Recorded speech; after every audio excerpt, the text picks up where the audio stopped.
The moment Evelyn stepped into the office, no one noticed her.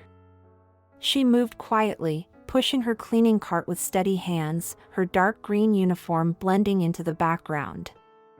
To the executives of Hawthorne and Beck, she was invisible, just another part of the furniture, a silent figure who emptied their trash cans and wiped their desks. They never looked at her twice.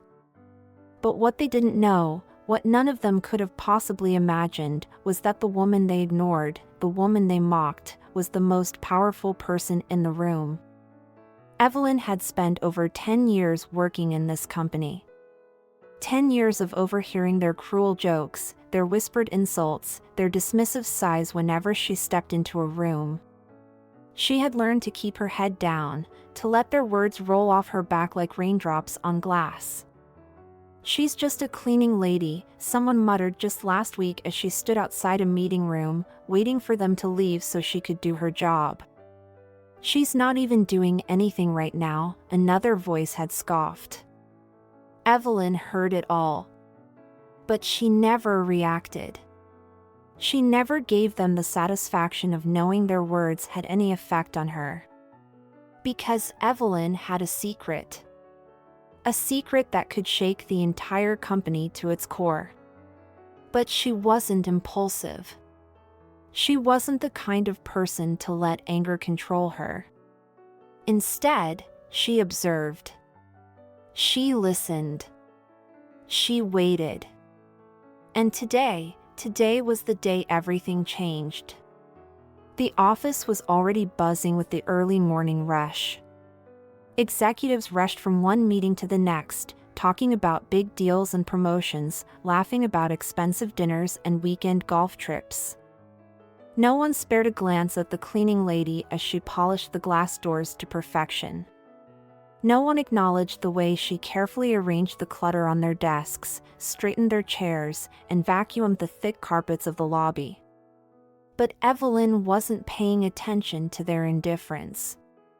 She was focused on something else. A conversation. Loud. Arrogant. Impossible to ignore. "The shareholders' meeting is next week," one executive said, his tone smug. "And we've got nothing to worry about. The board loves the numbers. The CEO's untouchable. No one in their right mind would challenge him." Evelyn paused. Gripping the handle of her cart, she took a slow, steady breath. They had no idea. They had no idea how wrong they were.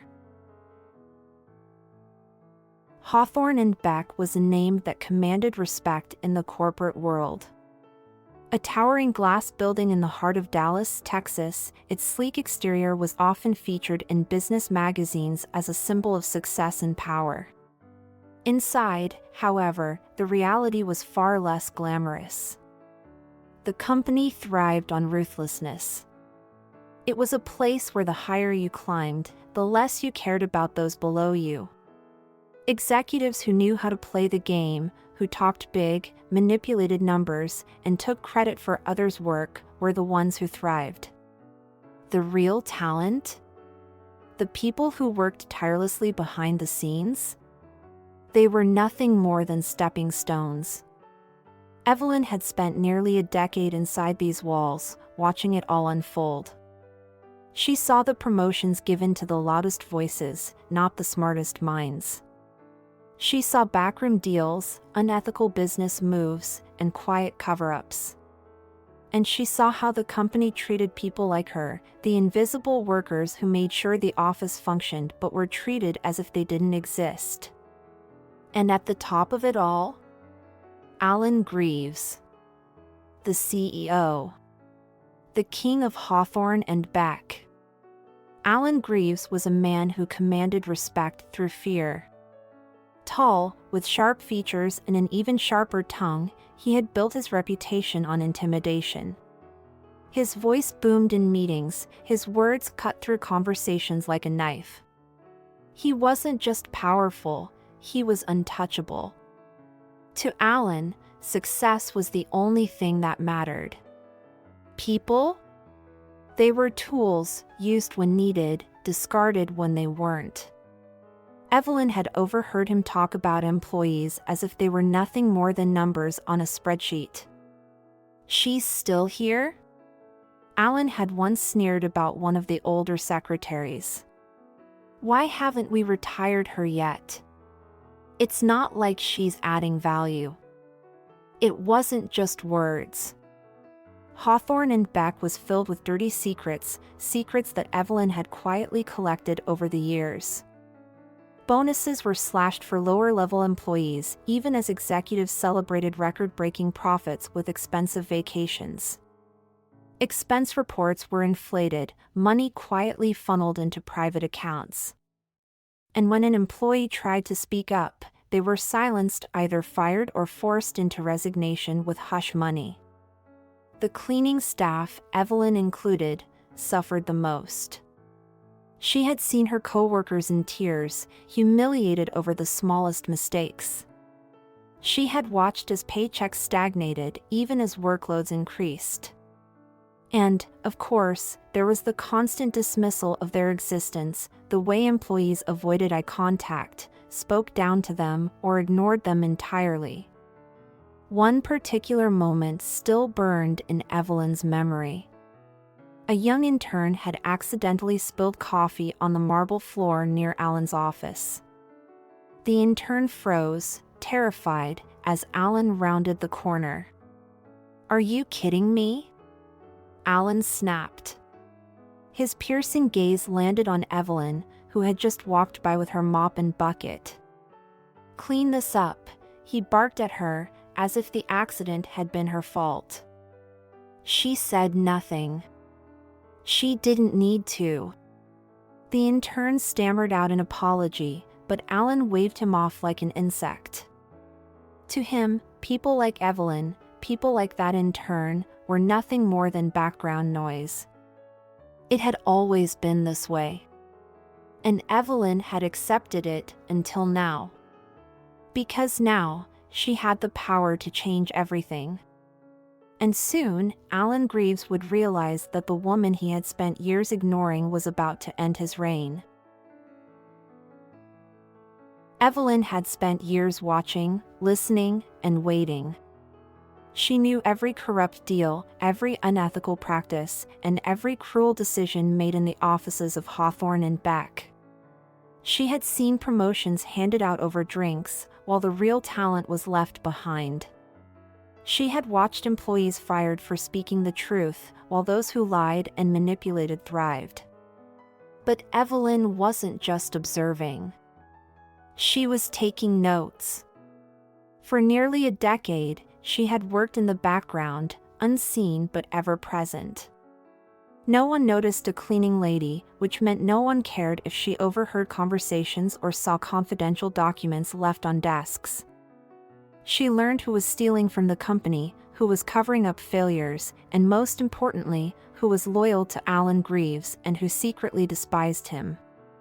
But Evelyn never acted. She waited. Until one evening, everything changed. It was a late-night cleaning shift, and Evelyn had just finished wiping down the executive lounge when she heard two senior managers laughing over drinks. "It's almost too easy," one of them chuckled. "Cutting deadweight is my favorite part of the job," the other one added, swirling his glass. Some of these people act like their jobs actually matter. They don't realize how replaceable they are. Evelyn froze behind the door, gripping her cleaning cloth so tightly that her knuckles turned white. These weren't just numbers on a spreadsheet. These were real people, people with families, people who had spent years working for a company that saw them as nothing. And these men, these arrogant, heartless men, were laughing about it. Evelyn felt a burning in her chest, a rage she had never allowed herself to feel before. That was the moment she decided. It was time. Time to remind them who she was. What they didn't know, what no one in this company knew, was that Evelyn wasn't just a cleaning lady. She was the largest shareholder in Hawthorne and Beck. Her late husband, Martin, had been an early investor in the company. He had believed in it before anyone else did, quietly accumulating shares over the years. By the time he passed away, those shares had grown into a controlling stake, one that Evelyn had inherited. At first, she didn't know what to do with it. She wasn't a businesswoman. She wasn't a corporate strategist. She was just Evelyn, a woman who had raised 2 kids, fought her way through life's struggles, and found comfort in routine. But as the years passed, Evelyn realized something. Her invisibility was her greatest advantage. No one saw her as a threat. And that meant she could watch, listen, and learn until the moment she was ready. And now, that moment had come. She knew the board's weaknesses. She knew which executives were corrupt. She knew who could be turned against Alan Greaves. And more than anything, she knew exactly how to take him down. She wouldn't yell. She wouldn't argue. She would walk into that shareholders' meeting, the same one those arrogant executives thought would be an easy win, and she would destroy them with nothing but the truth. It was time to clean house.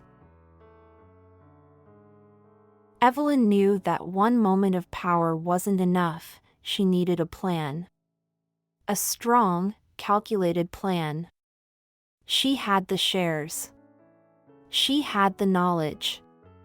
But now, she needed to make sure when she stepped into that boardroom, she wouldn't just make a statement, she would take control.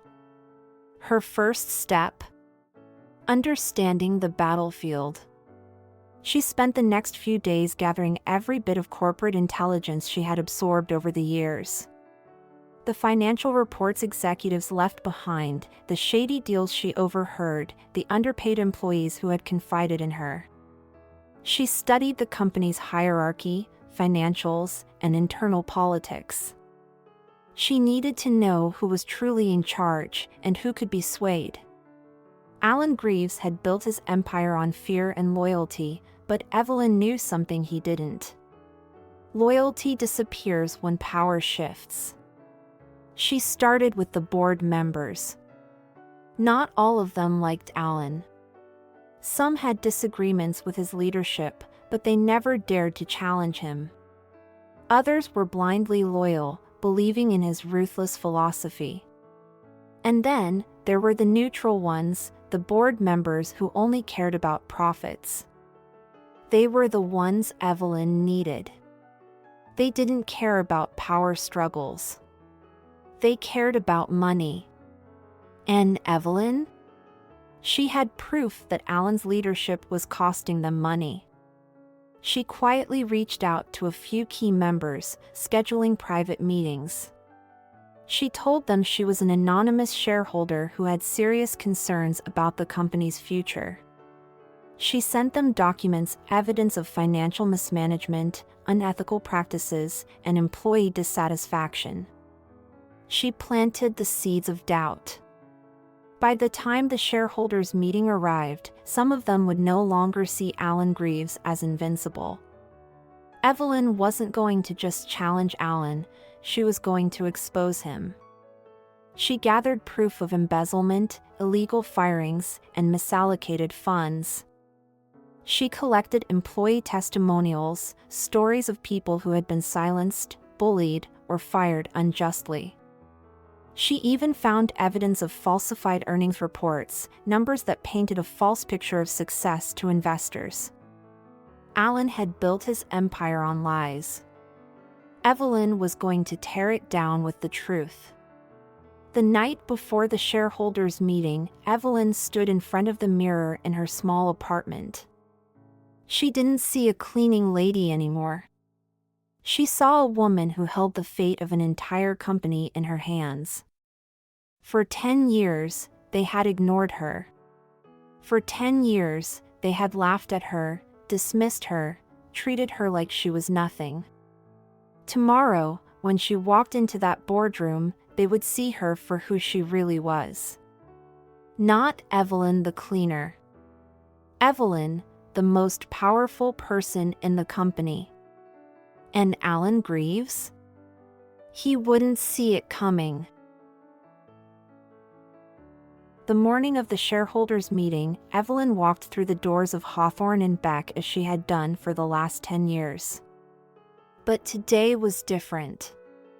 She wasn't here to clean up after them. She was here to tear down their empire. The conference room was filled with powerful men in expensive suits, sipping coffee and exchanging confident handshakes. At the head of the table sat Alan Greaves, looking as smug as ever. He was untouchable, or so he thought. No one even glanced at Evelyn as she entered. To them, she was still just the cleaning lady. That was about to change.